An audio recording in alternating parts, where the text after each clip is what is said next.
What is going on, guys? Slammer here. And today we're going to be looking very closely at the Beast versus Rax matchup, and we're going to be examining very closely how to play from the Beast perspective. So I'm up in the top left in the red, and I'll be showing you how to play Beast. And in the bottom right, Trolerkules, one of the better players in the Littlewargame at the moment, is in the blue, and he will be playing some rack styles. So first of all, talking very quickly about the opening build order I've chosen, it is the One Den. It is one of the more bread and butter builds. It used to be extremely popular. Nowadays, Castle First has, I think, become slightly more popular. But this is a very, very good beginner build. If you don't know how to do One Den, I believe I have a video. I have a few videos talking about a One Den. If not, there's a lot of resources on it. It's a very simple build. Basically, you just queue up a house as soon as possible, queue up a couple workers, put your den down as soon as the house is finished, and then you'll see I get, I think, one or two wolves, and then you get your castle at 350 gold. And you should stop at about 10 or 9 workers. Yeah, you stop at 9 workers. Although this is a slightly different patch, so I think you can go up to 10. But anyway, this is your basic build. Trolerkules has gone for a castle first and into house. And just looking at the basic build orders, fairly even. I would say a slight lead to Troller because of the fact that he has the castle first. You can see he's already mining, whereas my castle is only about halfway done. Of course, the slight advantage of the One Den is you do get this map control. You can do a little bit of harassment, but generally, I think castle first is a stronger build. And really, the only disadvantage of Castle First is it is weaker to all-in type plays. Like this Castle First will just die to a 2-den all-in or a 2-racks all-in. But that being said, as this game kind of gets rolling along, I will just kind of briefly talk about kind of the mechanics of Beast versus Rax and what your goals are in this stage of the game. Obviously, I've scouted that one of the main things with these early wolves is just to scout what your opponent's doing, do a little harass damage. Even just pulling these workers off the line is solid damage. You don't want to lose the wolves. Obviously, you can just use the HP regeneration to do damage. If you can snipe a wolf or snipe a worker, that's always good, but try not to lose the wolves as you get your castle up. Now, there's a couple ways you can take Beast versus Rax, but probably the strongest way, and the way I generally play, is taking a very fast third base. Because of this wolf opening, I have map control. It's going to be a while until he can get very many units up. He's only getting his second Rax now. And I can actually put some pressure on this soldier even, as long as I micro my wolves well. You can see I'm already got, that was a mistake there, but I've already got damage on some of his workers, some of his wolves. I think I killed this worker. I should get this worker. I missed micro, but anyway. What I'm trying to say here is, as you're macroing up here and microing over here, you're causing mining time loss, you're messing with his build order and stuff. You should be able to get a much faster third base. So that's the key to with this One Den opening, definitely, is getting that fast third base. And getting a bit of an eco advantage. The only problem with this is there are 2 base pressure builds that you have to be very careful about, which we're going to see probably in a little bit. So yeah, your first goal is obviously to get that third base up pretty quickly and get a nice gold advantage. And then the next thing I'm going to do is go for dragons. Now, there's 2 ways of taking Beast versus Rax. I'm going to be showing you both of them in a series I'm doing. I think my next video is going to be also Beast versus Rax focused. But in this style, I'm going straight for the, this is a bit of a mistake too, cutting my worker there. But I am supply block, that's why I cut it. But anyway, what I was trying to say is, you can either go for werewolves quickly, or you can go for dragons quickly. Because you do need one of the two to move on in Beast versus Rax. Just pure wolf is not going to get you very far. Especially against this kind of defensive style.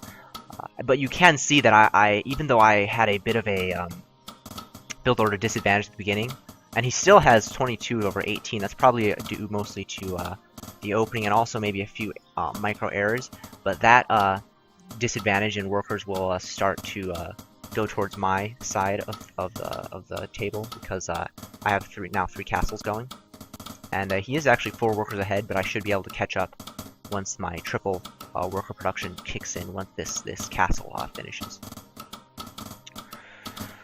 So one thing I do need to point out here is SimCity is extremely important in Beast vs. Rax, because one of the strongest things that Rax players can do to you is dropping those. I'm gonna snipe a worker there. I can probably come in and snipe 2 workers here if I micro this well. Let's see what we get here. Is that 1? Come on, guys. There we go. I get 1 worker kill. Look at the little income. And you can see here total he's actually he's got about 200 ahead of me, and we're about equal on the income loss. So you can really see where the advantage of that castle first is starting to kick in. But I'm going to start to catch up as my triple castle starts to kick in. If we also look at the units, we've evened up on workers because I got a couple snipes off and everything.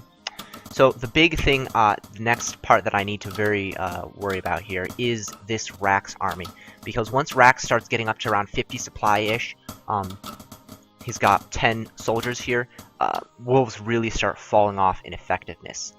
And dragons are not a great tool. I mean, they can be used in defense for sure, but you should not rely on dragons for defense because they're so expensive and you can't really get that many out in time. And even if you have like 1 or 2 dragons, oftentimes the soldiers will just kill everything anyway. So this is definitely something you have to be worried about. I was a little bit concerned that he would do some kind of Rax pressure.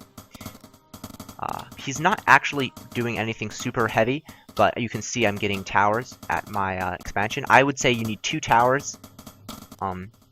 You don't need them as much if you're going for dragons, because dragons are a stronger defensive tool, but as we'll see later on, if you go for werewolves, you really need to spam the towers out.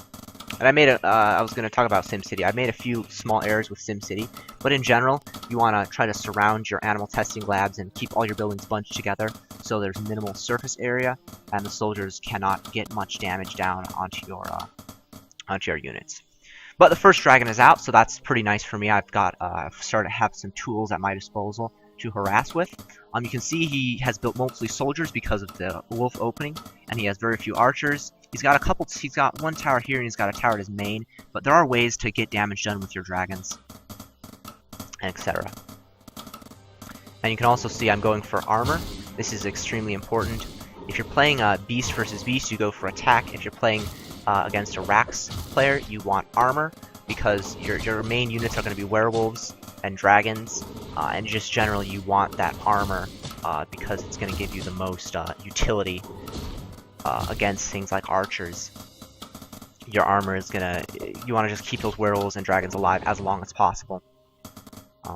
And you can see I've built 2 towers at each base just because I don't feel comfortable defending his army of units if he decides to move out with them. And that's why I have 2 towers at each base. I think it's actually kind of essential, because if your wolves are just not going to do anything, I only have a handful of wolves anyway. Of course, once you get 3 dragons out, it definitely starts putting the pert on these kind of Rax attacks, but I still feel having 2 towers at each base is kind of necessary. Also, talking about the SimCity, I think getting a tower at your main is also pretty good. Although, this is the advantage of dragon builds. If you do go for these dragons, I feel that drops are obviously less effective because the dragons can kill the drop ships and really put damage down easily onto the soldiers that are dropping. So maybe this tower is actually probably not necessary and a bit of a mistake looking back. Probably not necessary because I have 3 dragons out and it'd be pretty hard to drop into the face of 3 dragons. So the next phase of the game is coming along. I'm going for werewolf dens. I like to get 3 werewolf dens, 3 to 4 werewolf dens, depending on if I can afford them. And I generally do get the werewolves before your 4th base, because I don't think you can defend your 4th base very effectively. And now you're just seeing the power of the dragon harass here. I don't mind losing these wolves at all, as long as I can kill some workers, which I'm doing. I think I killed 3 or 4 workers there. And then the key is to not lose your dragons. You gotta micro that out. And I do lose 1, which is a bit unfortunate, but it's kind of worth it to kill this many workers. You can see I sniped down quite a few here. And this is just putting a major hurt onto his worker counts. You can see if we look at the units, he's only at 20 workers, whereas I'm at the full saturation of 31. So he is behind massively at this point in worker count. I don't know, I didn't realize I killed that many, but yeah, killing that many workers is very key, and that's the strength of your of the dragon play. Another thing I want to point out about dragons, which are very effective, is they do force ballistays, which is a very nice thing. If he doesn't build ballistays, as I think we might see in this game, he doesn't seem to be wanting to build ballistays, then dragons become effective all game. As soon as 2 ballistays come out with the upgrades and a dropship, suddenly you're in a world of hurt, and you're suddenly probably in a pretty uncomfortable position. But just having forcing him to build an advanced workshop, forcing him to put money into ballistays, which are not the cheapest units, does kind of slow down his racks count and all that good stuff. So now here comes a pretty important point in the game. The Rax player is maxed out. He's got +4 attack. This is an extremely potent army. So this will kind of show you, even though he's got this potent army, oh, this is a huge mistake. So this is an almost game-ending mistake I just made there, losing 2 dragons in that situation. At the time, I thought I may have just lost the game. And I think we're going to see here why these towers are so important and necessary for Beast vs. Rax game. Because I'm behind 2 upgrades. I'm only behind 1 upgrade now. My +4 is on the way. But he does have the upgrade advantage, which means our werewolves are only so effective. And now you're just going to kind of see the importance of werewolves, and also kind of the timing that's necessary. Because he's got the upgrade advantage, my werewolves are dying, and if your werewolves are dying, then you're probably losing the game. But my double tower here is really still continuing to put constant DPS out, and it gives him a pretty tricky situation, because there's so many things to target. He needs to target these werewolves down, otherwise they're going to get massive snakes out. But my towers are continually putting damage down, and my dragons also continually putting damage down. And this is why you really need ballistays, and we're going to see this in another replay coming up in a couple days. But ballistays are pretty necessary for the Rax player, because dragons have the range to sit behind werewolves, and if the archers try to shoot the dragon, they walk into werewolf fire. If they just shoot the werewolf, then dragons can put constant DPS onto the archers. So as it is, that was a very dicey attack, but you can see this one dragon back here is doing so much execution. If I had 3 dragons instead of just this 1, this hold would have been far, far easier for me, and it would not have gotten this close and this dicey. But as it is, he's actually a bit all in here, because we saw the work. Oh, don't lose the dragon! Oh, that was a huge mistake. I'm playing a bit sloppy in this game here. And this is something that is very important in to play Beast. Your micro needs to be on point, and you need to have strong micro in both your werewolves, your dragons, and your wolves. And right now I'm flooding a bit of wolves. If he's pure archer, then definitely you need to flood wolves. Wolves are great against archers. 1 wolf can actually kill 1 archer one-on-one, so this is definitely a strong choice if you're in this situation where it's just archers left. And also I pulled the workers there because things were getting dicey, but this is the strength of having triple werewolf then. Just pumping out these werewolves. Werewolves are extremely cost efficient against Rax, and they really are your core unit. And they're extremely strong. So I'm just rushing up to +5. He's still on +4 because he kind of ran out of money on that attack. Also notice he's got a couple workers not mining. That's again the real strength of those dragon harass that can be really strong. So now we're going to kind of see how to micro werewolves. The way I like to use werewolves is to try to get a full surround of the enemy, because a single werewolf can take a lot of punishment, so you don't need many. Like, just moving your werewolf straight at your opponent if they're in a clump is not going to work very well, because he's just going to kite back. So what you need to do is get flanks with your werewolves, and this is what I'm trying to do with this werewolf up here. And I'm also giving ground. I'm not trying to chase because I know I can't catch him, but this werewolf is my big one right there, getting that massive smash off. Once I get that smash off, I can get more smashes off, and also just get hits off in general, and put tons of damage down on his forces. At this point I'm just going to pull out because I've canceled his 4th base and my own 4th base is on the way. Now, talking about upgrades, once you get +5 armor, the next upgrade you get should be, let's speed this up a little bit, the next upgrade you should get is speed, because it really comes down to kiting at this stage in the game. The Rax player will try to kite your werewolves, whereas the Beast player, you need to try to just get in range with your werewolves and hit the enemy. So I'm going to get Beast Speed. I like to get about 2 or 3 speed upgrades, depending on how much money I have in the bank. But I don't think you need more than 2, really. Even if the opponent has speed upgrades on you, if your werewolves are fast, then every little mistake is punished much more heavily, even if he has a speed advantage on you.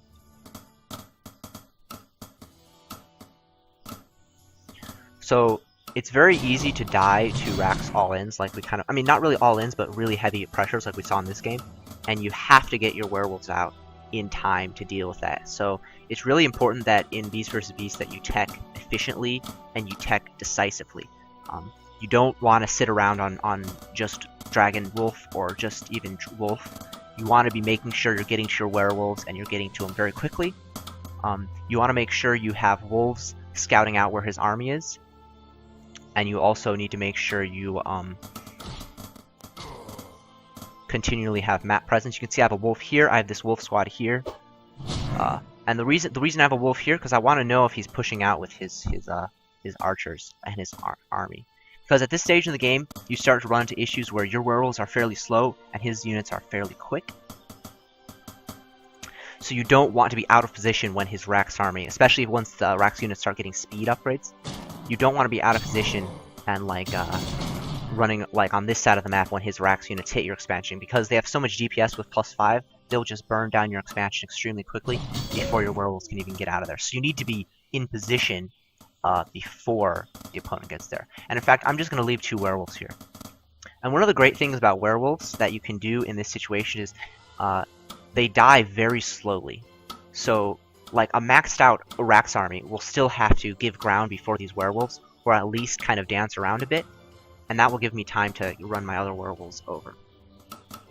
Although if you have good map presence like with these wolves, then it actually doesn't matter as much, so it's not as big a deal. And you can see I still have these wolves over here, 1 wolf over here. That's all just about map presence, because believe me, you will just lose the game straight up if a Rax army shows up and you're not expecting it. You need to know where the Rax army is, and you need to expect it and be ready to deal with it. Now he is getting armor here, which is a minor mistake on his part. Always should be speed. And I believe I have, yeah, my first speed upgrade coming in. Now, here's the, one thing to note is I don't think you should overbuild upgrades, especially in a fairly tight game. Once you get up to maybe 6 gold mines, yeah, don't worry about getting like +3, +4, but I wouldn't get more than 3 speed upgrades, because anything past that, I think you're just spending so much money on your upgrades that you're not going to have enough money for your full army, especially if you start trading, you know. So now you're going to kind of see how I like to engage with my werewolves. I'm going to pull 2 werewolves down to here. These 2 werewolves are going to be flanking on the rear, while these hit in the back. So I want to set up the situation where my werewolves literally have a 360 surround on his forces. He engages here, I'm just going to run away. I don't need to engage this army, I'm just going to kill this force right here and get smashes off. And every single smash off is cash money. And I also have 2 werewolves down here in the bottom. So I'm just going to get like this 360-degree surround. If he comes in here, he's just going to get wrecked. I'm going to pull 2 werewolves down here, 2 here. I'm going to surround him with these werewolves. And there's going to be no escape from the smashes. And if you can't escape the smashes, you're just going to die. Because you need space to kite and micro as the Rax unit, as the Rax player. You can't take these types of engagements because you're just going to get wrecked. Werewolves beat Rax in beat straight up fights. And this is just complete destruction of the Rax forces. He's killing a few werewolves here and there, but it doesn't matter. I have more werewolves coming. I have smashes. His units are really dying quickly here. You can see every single hit, his units are just getting smashed. I also have, well, I was going to say I have harass, but this is actually a misclick. But it doesn't matter. He pulled workers with this, so it's very all-in. And he just can't deal with the werewolves. There's not enough damage in his forces to deal with as many werewolves.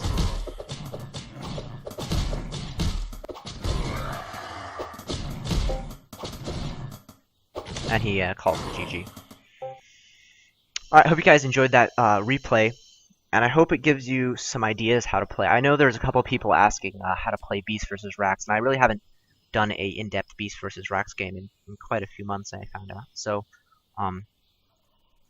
Hopefully this beast focus game will show you what the keys are. In the next video, I think I'll focus on more of a fast werewolf build. But to reiterate, the basic steps from Beast vs. Rax are get that 1-den out so that you have some map control. Take an extremely fast third base because you need to get that third base faster than your opponent. Continual worker production up to 30. Then dragons. And you need to get these dragons quickly. Don't dawdle on getting the fortress. Cut workers, get that dragons out because you need to have those units, those power units out before the first Rax, 2 Rax push can hit you. You also need to pay attention with your wolves to whether he's getting a third base or going to do a 2 Rax all in. Get plenty of towers. I would say 2 at each base minimum. Don't rely on wolves. Don't overbuild wolves. And yeah, then just get to your +5 werewolves. And once you get +5 werewolves, you're pretty much in a really solid position. It just comes down to defending each expansion, microing well, getting 360 surrounds with your smashes, and moving on like that. Alright, hope you guys enjoyed that video. If you did, please consider giving it a like and a subscribe. Give the channel a subscribe, and I will see you later.